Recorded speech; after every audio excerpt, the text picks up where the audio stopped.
At first, I just wanted to create a weird little animation, but the idea slowly turned into a full character story.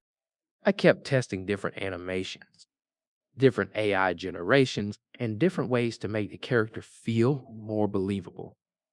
Sometimes the AI completely broke everything, but honestly, that also became part of the project.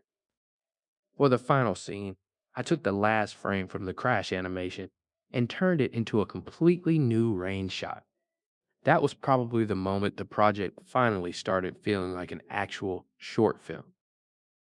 At this point, the peacock finally feels like a complete character. And honestly, I think this is probably the right place to end his story. Now it's time to start building the next one.